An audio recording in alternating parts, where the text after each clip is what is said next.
Hey guys, how's it going? Hope you're doing well. My name is Crown, and today I'm going to read you some very interesting stories that I hope that you're gonna love. And now, without further ado, let's go!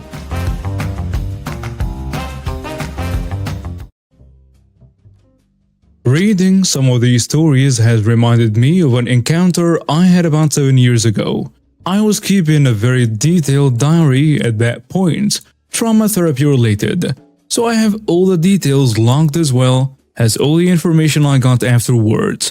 A little bit of background is in order here. I grew up in a very abusive household.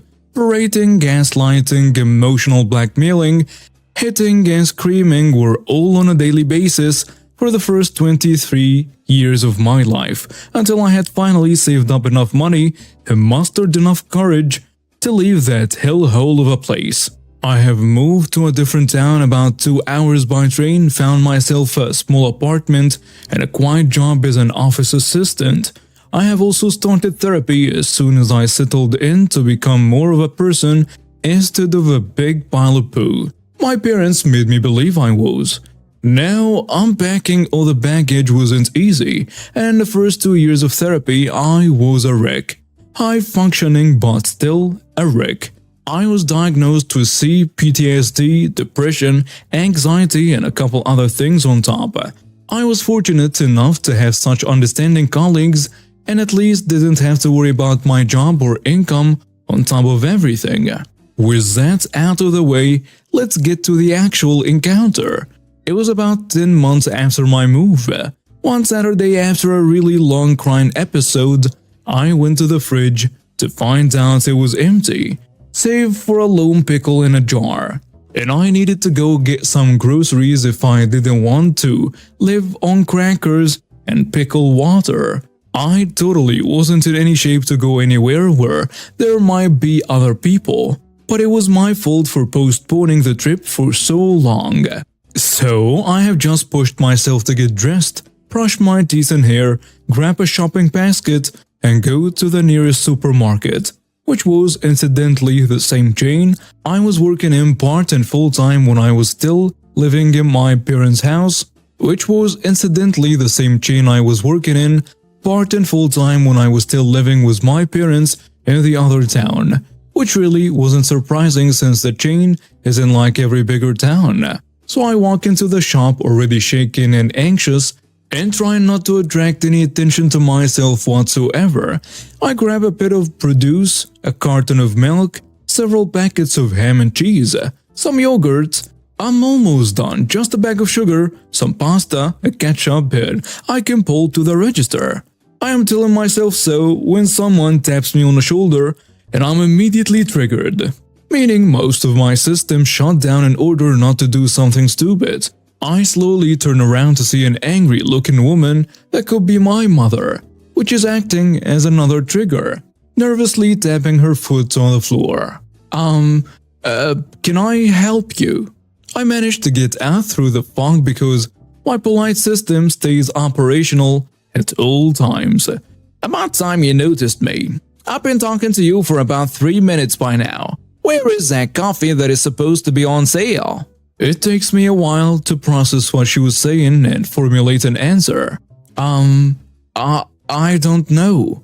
I don't drink coffee. What do you mean you don't drink coffee? I didn't ask you to drink it, you dimwit. I asked you where I can buy it.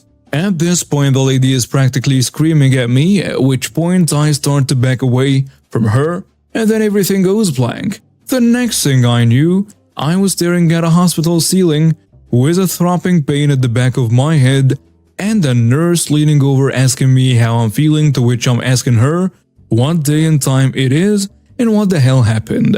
She frowned and said, "It's Sunday, 8 p.m. and apparently you hit that shelf pretty hard." I just let myself fall asleep again because I seriously wasn't in any shape to think straight at that point. On Monday, my therapist came, helped me calm my workplace since I definitely wasn't coming to work for a couple days. Then 2 police officers came in to take my testimony and ask if I want to press charges, which has taken me aback. Like me? Suing someone? For what? Apparently, after I started backing down from the woman, I shut down for good. and started frantically pleading with her to please not hurt me, while she continued to scream and close in on me, until I could not step back any further, at which point she got so upset, she grabbed my shirt and yanked me to her to be close to my face, to which I have instinctively reacted by pushing her away with as much force as I could. Since she didn't expect retaliation, she lost her balance, let go of my shirt, and we both went backwards. She landed on the tile floor bruising her butt, while I hit the shelf behind me head first. The security guard and one of the employees got there at about the same moment, so they saw us fight and fall. The security guard went to help the Karen, still screaming at the top of her lungs that she wants me fired for being rude, while I was curled up on the floor, hands around my bleeding head, crying and promising, "I'll be good, just don't hurt me anymore." Anyway, police and paramedics came. Officers scooped up Karen after seeing the camera footage, while paramedics scooped me up and got me to the hospital with a fine brain concussion. It turned out that Karen was originally from the same town as me and saw me working at the supermarket there regularly, so when she happened to be in a different town, it didn't occur to her that I'm not working in that particular store. And since she was somehow acquainted with my mother, who most likely told her what a piece of trash I am, she treated me accordingly. Or at least, that's my conclusion. To this day, I'm not aware of any other interaction between us and this. I ended up pressing charges after consulting my therapist. I think Karen got charged with assault, destroying property, and something I don't really remember and apparently didn't bother writing it down. And she ended up in jail for 2 years since I got head injury, and my lawyer didn't miss the opportunity to throw in my mental health state as well. I didn't set foot in that supermarket for at least a year afterwards, just bought a new shopping basket and went elsewhere. When I eventually did go back, I ran into that employee that was there during the incident, and they told me a couple details the police and doctors omitted, like the part where I was crying and begging on the floor. I've had a couple more encounters with Karens after that in various places, but by that time I was fortunately way better off mentally and never broke down like that again in public. This whole event took place my sophomore year in high school. I hadn't quite physically matured yet and stood at all of 5'4". I generally got a lot of crap from kids because I was the easy target. I was a star soccer and a baseball player who was respected for that, but still got to hear the constant jokes from anyone who felt the need to make themselves feel better. I had an AutoCAD/drafting teacher who always loved to make jokes about my height and girls. I was somewhat timid and shy due to self-esteem issues, so I never really spoke up for myself and responded to his remarks. It is almost as if he would make a point to say things in front of the class to make them laugh. Eventually, my friends and peers realized I hated it, so even they stopped entertaining me. One day, I finally decided to speak to him after class, asking him to stop because I was embarrassed and couldn't concentrate in the environment. And his response was, "Damn it, stop being such a coward," and to get out of his room. I never forgot this. One day I came in and I had just gotten my learner's permit to be able to drive, so I was showing it off to a friend. The teacher came over and exclaimed, "Look everyone, they are given 10-year-old licenses now." He then grabbed a stack of 4 encyclopedia books and told me I could have them in case I needed to sit on them while driving. Well, it just so happened that he was going through a messy divorce at the time. Everyone knew about it because his wife was cheating on him with another teacher at school. Being a day before Valentine's Day, I had bought a rose from the little booth at school to give to my crush. Reaching my breaking point, I confidently held the rose up and asked if he wanted the rose to try and get his wife to love him again, or if I should just give it to Mr. Johnson, teacher his wife cheated with, to give to her. And he absolutely went ballistic on me and lost his crap to the point of freaking out and having teachers come across the hall to see what was going on. When he finished his outburst, and I had a second to speak, I calmly responded, "With all due respect, I think you should take your own advice and stop being a coward." In that moment, I thought he was going to physically assault me, and I was ready for whatever would happen. He left for the day shortly after. Being this took place on a Friday. I showed up Monday expecting discipline or the class to be awkward, but instead the guy's father had filled his spot as a teacher and stated that his son was checked into a mental health facility. I initially felt bad, but then I thought about all the crap he gave me, and I never felt remorse after that or since. He had the option to stop and decided to push it further, so I did what I needed to do to end it. This was a turning point in my life because I learned to speak up myself to accomplish things and not sit on the back burner all the time. I eventually matured into my 5'11", 200 pounds frame when I saw him around 5 years later at the store. He didn't recognize me at first, but when he did, he came up to me and apologized and told me he was a jerk and took his frustrations out on me. Being an army veteran, he said he had thoughts about killing himself and killing me, and he informed someone, which led to him being involuntarily committed to a VA mental health facility. He eventually thanked me because he said he finally received the help he needed. Obviously, this was never my intention, but I got my revenge and he got help. It's a win-win scenario. This was so long ago, in the very early 80s when video arcades were all the rage. My cousin and I worked crappy jobs, decided to open a video arcade, rented the building, repainted the place, had signs made, all the things that cost money before you make money, and were completely flat broke. Opened the arcade and had a lot of traffic, including the local bully and his minions, which completely turned the atmosphere sour when they showed up. The bully eventually wanted to show dominance to us and punched the hole in the sheetrock wall.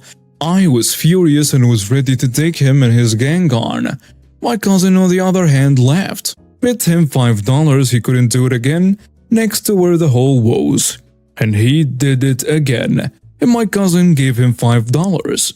Another round of hitting the wall, another $5. The bully is $10 up and liking this money and attention. Then my cousin bet him once again he couldn't do it for $5, and the bully took him up on the bet. This old building had lousy sheetrock, brittle and easy to knock holes in, but it was built with rough sawn hardwood studs in the walls that had been drying into nearly steel and strengths for 50 years. The guy wound up a punch, let it fly, hit the wall stud, and it wasn't sheetrock we heard breaking. With tears running down his face, holding his destroyed hand, he took off so no one would see him break down with the pain. About a week later, I saw him at the convenience store. A metal rack around his hand, several pins through his fingers/back of his hand, and it strapped up to his chest, and asked him how he spent the $10. All I got was a lot of "frick off" and "just so you wait." But it doesn't stop there. He had claimed his hand got caught in a business door and was threatening to sue that business for his medical bills.